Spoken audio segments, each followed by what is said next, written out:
Hi, I'm Alina with the Frain Group.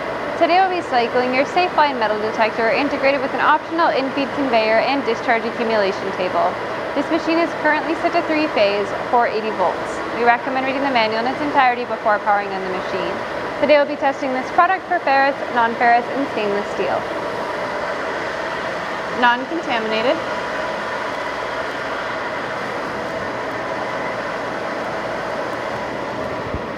Ferrous.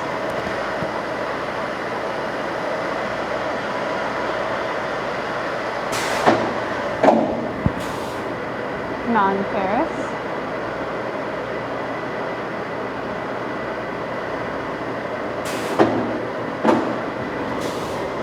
Stainless steel.